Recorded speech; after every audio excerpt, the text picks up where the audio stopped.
Welcome to the Trump Breaking News Network, your daily source for up-to-the-minute Trump news. Join us today and every day. Here's today's news. This is TBNN. Developing. U.S. just fired 50 Tomahawk missiles at Syrian military base, but why? By Arjun Wali April. Just hours ago the U.S. launched approximately 50 Tomahawk missiles against a Syrian military base near Homs after President Donald Trump ordered the strikes in response for the chemical attacks in Idlib. Again, if these chemical attacks had anything to do with the United States, or the global cabal that controls the United States and its allies, article linked here, it raises some very serious questions, as have many so-called attacks where the blame lies on someone who could be completely innocent. U.S. ships currently stationed in the Mediterranean Sea also reportedly launched a strike on Syria's Shayrat airbase on Thursday night local time. What we know so far: U.S. missiles struck Shayrat's airfields, aircraft hangar, and fuel tankers. Destroyed fuel tankers caused several explosions and a large fire that has not been put out yet. At least 15 fighter jets have been damaged or destroyed. One fighter pilot was killed, several others wounded.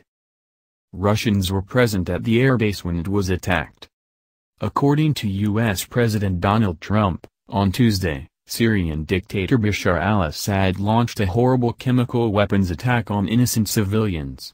Using a deadly nerve agent, Assad choked out the lives of helpless men, women and children. It was a slow and brutal death for so many. Even beautiful babies were cruelly murdered in this very barbaric attack. Source: there is a saying that reveals Democrats and Republicans as two wings of the same bird, and the flight path doesn't change. One fact that remains to be acknowledged is the fact that America has been taken over by some sort of secret government. Numerous presidents and politicians have voiced this concern over the decades. You can see some examples here. When it comes to the statement above, it bears an unfortunate similarity to those of Obama, Bush, Clinton and those before. There is a terror war industry that thrives off creating conflict, and then proposing the solution. In this case, it is ISIS causing problems, so the United States and their allies, in the eyes of the mainstream, must enter into the region in order to restore freedom. Yet at the same time, the U.S. is funding ISIS. Is this another example of a country takeover? Time will tell as this unfolds, but it's important we consider the deeper options. A conscious note. Before we continue on with further development on this story, it's important to consider and watch our perceptions, reactions and what we put out there when it comes to these unfoldments. We might want to move into fear, worry, lose hope about our world and so forth. We may want to judge actions, get angry online and aggressively write about things. Ask, how does this serve? By moving into these emotional states of being we learn what triggers we have, but we also are presented with an opportunity to move through them. After all, what plays out in our world is a reflection of humanity as a whole, and by doing our part to shift our own selves and perspectives within, we begin to pull power and energy out of needing to experience things like war on this planet. So what can we do? Raise awareness about these types of stories from a place of peace and new perspective. Focus on shifting our own thoughts, feelings and emotions from within and work towards maintaining peace within ourselves, and we give other permission to, and we can permeate that energy outwards. This has an incredible impact on the world around us and yet still gives us the opportunity to do what we can to help create change. Raising awareness from a peaceful place versus an angry one is immensely more powerful and works to create more peace versus more anger. We're going through a transitionary time, we must remember this.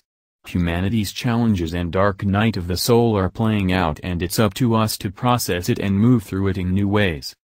More false flags? What we are looking at here could be another case of false flag terrorism. An event carried out and or perpetuated by the U.S. government and their allies in order to justify military intervention. Evolve your inbox and stay conscious daily. Inspiration and all our best content, straight to your inbox. First name. Email address. Get the best. We recently published an article titled, "Another Syrian chemical weapons attack just happened," The final false flag before a full U.S. intervention?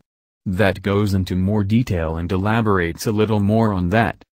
The airfield was supposedly targeted after the U.S. and their allies blamed the Syrian military for the chemical incident in Idlib. Up to 86 people, including 26 children, are alleged to have been killed. Again, several Western states have immediately pinned the blame on Assad's forces, while Russia said Syrian jets bombed a warehouse where chemical weapons were being produced. In the midst of all this blame, we must remember that that's what governments and their allies do.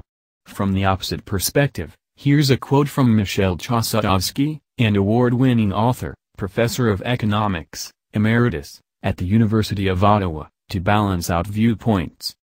We are dealing with a criminal undertaking at a global level, and there is an ongoing war. It is led by the United States. It may be carried out by a number of proxy countries, which are obeying orders from Washington. The global war on terrorism is a U.S. undertaking, which is fake. It's based on fake premises.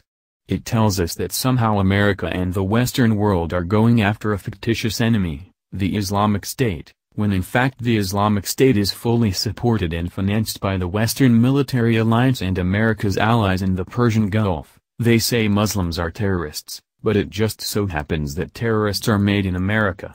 They're not the product of Muslim society, and that should be abundantly clear to everyone on this floor. The global war on terrorism is a fabrication, a big lie and a crime against humanity.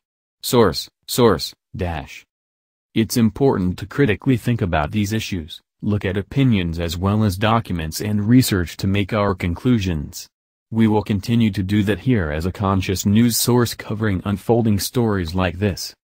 The fact that, for example, 4-star General Wesley Clark, who was the Supreme Allied Commander of Europe of NATO from 1997 to 2000, has spoken out about this subject saying that U.S. had plans to invade countries in the Middle East, including Syria, for no justified reason at all is telling enough for us to question the constant narrative of the mainstream media. He offered the sentiments of some within the American military, that they have a good military and that they can take down governments. He spoke of a memo that described how the U.S. had plans to take out 7 countries in 5 years, starting with Iraq, and then Syria, Lebanon, Libya, Somalia, Sudan, and finishing off, Iran. Source. Trump, Obama, Bush, Clinton. Does it really matter? What's confusing here is that Trump was vilified by the media, and that he clearly has a different view and stance than those of many who are in positions of great power. He has been calling out the corporations that jeopardize our health, has made some intriguing comments about 9/11 and more.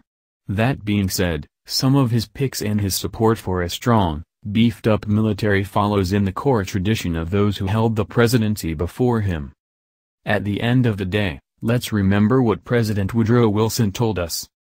Some of the biggest men in the United States, in the field of commerce and manufacture, are afraid of somebody, are afraid of something. They know that there is a power somewhere so organized, so subtle, so watchful, so interlocked, so complete, so pervasive, that they had better not speak above their breath when they speak in condemnation of it.